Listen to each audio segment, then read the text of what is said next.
What is up, YouTube? M-Quarter here. Coming out of the Portland VIP qualifier, we had Daniel Ramirez piloting what appears to be Justicar, the deck. Now, I've kind of been eyeballing the concept of Justicar for a little bit for this format. A lot of players, I think, have kind of taken notice of this.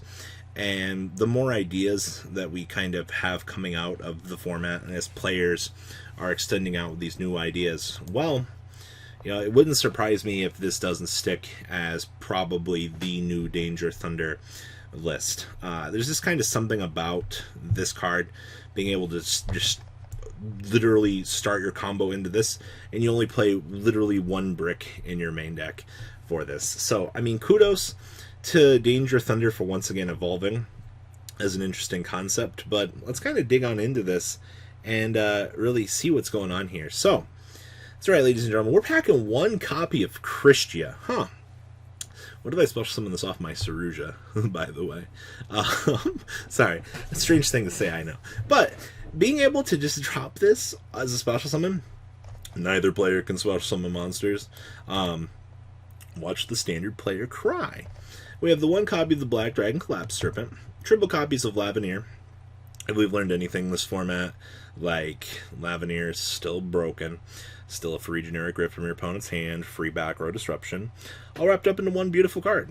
We have two copies of Danger Nessie, two copies of Jackalope, and two copies of Snake.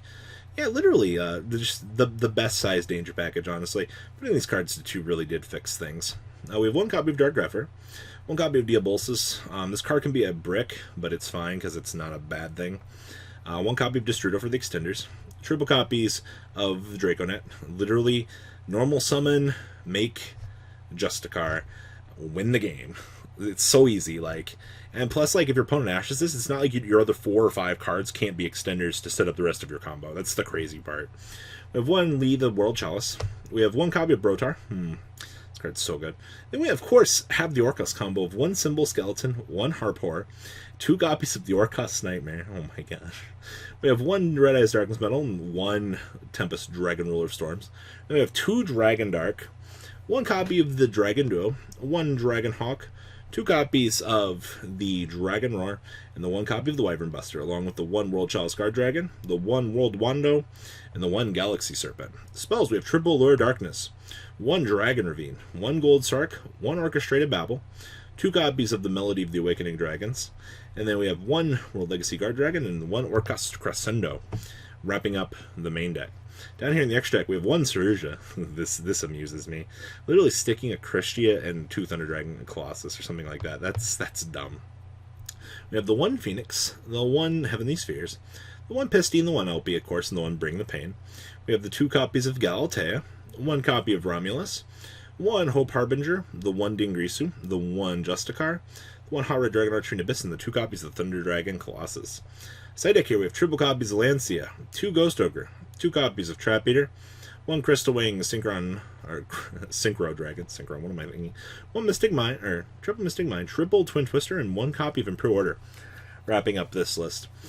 This is literally good shit deck, ladies and gentlemen. You combine the best concepts. Oh, cool. We've got our special summon target. We've got our Lavenir engine. We've got the Danger package. We've got Justicar for full abuse. We've got the Thunder Dragon package for combo ability. And to top things off, we've also got Orcust, because we're still one of the best splashable engines in the game. Good job, Daniel, for ruining the format. It makes me happy to see that players still have degeneracy, and I love that about this game. It's such a good feeling when you get to see these cool, crazy concepts just spark off. Now, the next list we have is the second place list coming out of the CMS Frankfurt. This actually is another Sky Striker list, and continuing to see this deck evolve conceptually is pretty good. Also interesting to note, we are packing the one copy of the one Barricade Board blocker, so it's two monsters with different names. If this card is linked, somebody can discard one card. During the end phase of this turn, add one continuous or field spell from your graveyard to your hand. And of course, you can only use this effective Brocade blocker once per turn. The face-up spell card you control might be destroyed by your opponent's card effects. 1,000 bodyguard effect. Protect my back row. Alright, I dig it. So we have triple copies of Ash Blossom and Joyous Spring, pretty standard, along with 2 Effect Veiler and triple Ghost Ogre. I can definitely say the more that I've played Sky Striker this format, the more that the extra hand traps really are putting in the extra work. Also, interesting to note that only 2 Imperms down here. And then wrapping up the monsters, we have triple Sky Striker Array. And then spells, we have 2 Called by the Grave. This card is nuts right now. The amount of you can pick off with this is crazy. Interesting to only see 2 of it, though. I understand his reasoning, though. We have 2 Foolish Burial Goods and the 1 Metalphos Fusion. We have triple copies of Mystical Space Typhoon, 1 Rhoda, triple copies of Area Zero, 1 Afterburners, 1 Jamming Waves, 1 copy of the Eagle Booster with the 1 Hornet Drones, the 1 Shark Cannon, and the triple Widow Anchor. Also interesting to only see 1 Shark Cannon. 2 Shark Cannon has been really good in testing so far. Like, actually absurd. We have the 1 Multi-Roll, the 1 Hercules Base, the triple Engage, 1 Terraforming, 1 Upstart, and then 2 copies of Infinite Impermanence, wrapping up the main deck. Extra deck down here, we have 1 copy of Topological Bomber Dragon, triple copies of Shizuku, only 1 kind of. This also is interesting. I understand that, I don't know, it depends on how the format goes in your local area, I think, but I'm really liking 2 kind of right now. Like, sometimes you just don't see the base. And that's something that you have to live with. 1 Kagari, triple Hayate, the 1 copy of the Ningrisu, 1 Phoenix, 1 Ablaze, 1 Boral Sword, the 1 Barricade Borg Blocker, and the 1 Starving Venom Fusion Dragon. Probably the best generic fusion target that you can really get. I mean, I've seen lists that play Mud Dragon, but no. We have triple copies of Super Polymerization, triple Twin Twister, triple Evenly Matched, triple There Can Only Be One, and triple copies of White Howling. Wrapping up this card is nuts, by the way. Like, one of the, you end on Shizuku with this, you're usually in a pretty good position depending on the matchup. Like, kudos for this. One of the best cards I think we could have gotten in a while. And then we have a Cyber Dragon list. This was actually sent to me by a duelist. He's been updating his deck for the format. We actually featured his last build from last month now, and we reached the new point here for more testing. So we have another Cyber Dragon list. It's been performing really well at locals, bouncing between first and second weekly. So the little things to test with this deck as we kind of move forward here. So we have triple copies of Cyber Dragon, of course, triple copies of Cyber Dragon Core, triple copies of Cyber Dragon Hearse, and then triple copies of Nexter, along with the triple copies of Galaxy Soldier. I know a lot of people are still on the fence about playing 2 of these versus 3 in terms of ratios.